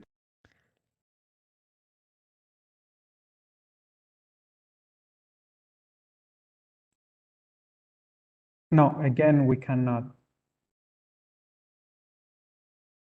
Please try Barbara, now. sorry. Please try now, please. Perhaps you have solved the problem. Try Okay, it out, yes. have we solved the problem? I've heard that. Yes. Can you hear him? Oh, I've heard. Can you Have hear you- me now? Yes, we can. Okay, just as I was saying, I'm sorry that I have another provocative question.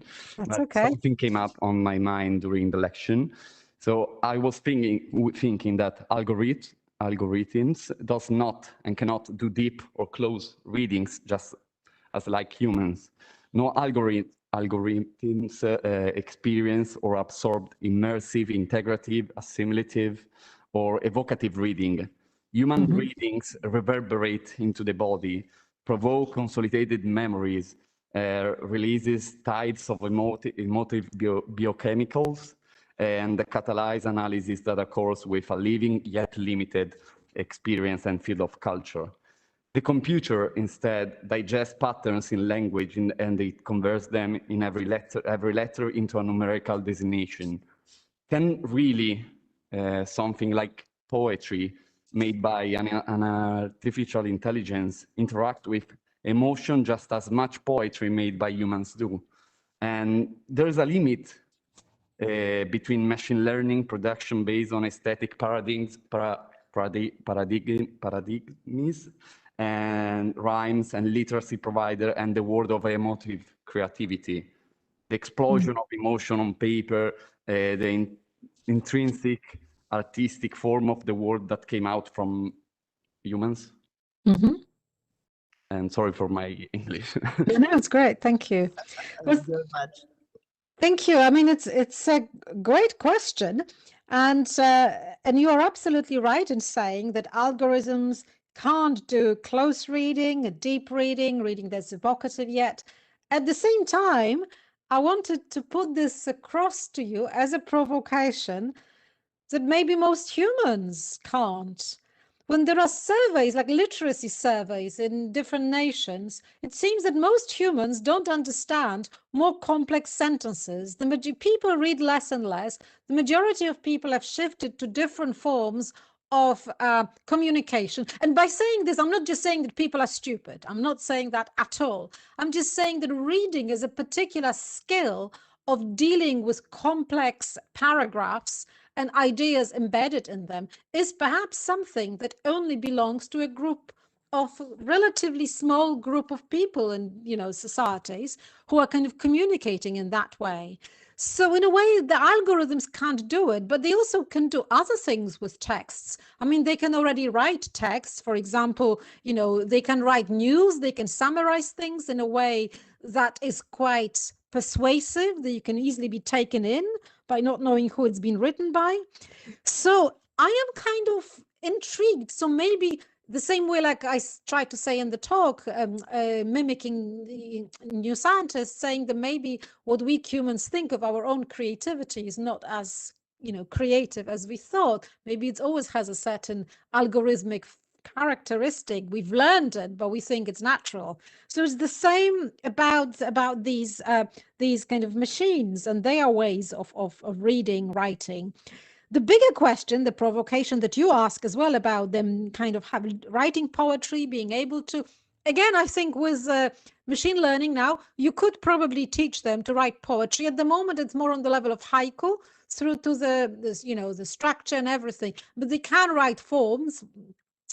they can write, things that will become probably moving, interesting for humans. There are artist Mark America, who works, remix artist, has done very interesting work around some of this. A bigger philosophical, conceptual question would be, will machine start producing texts that are meaningful for other machines? Will there be poetry for other machines that is not recognizable as poetry for humans? Will machines develop forms of communication with one another?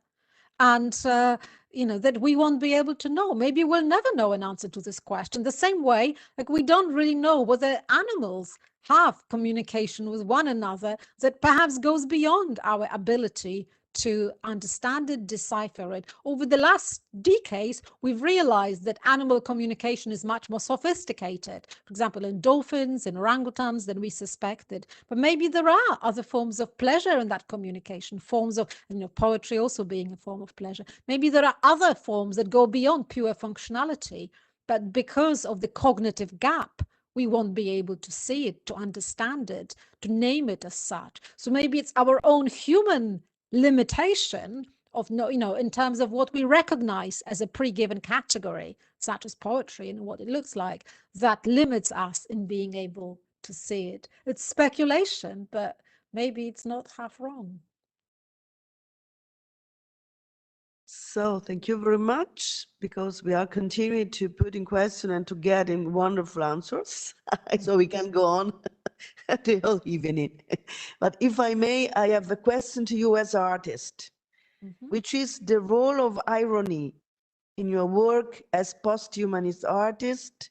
And secondly, do you think that the Spinozian wave of the Spinozian burden in the post-humanist movement is compatible with the post-humanist type of art? Well, thank you. First, as the question of irony, I suppose rather than irony, which for me is linked to a certain form of detachment, I suppose I don't embrace, I would say humor.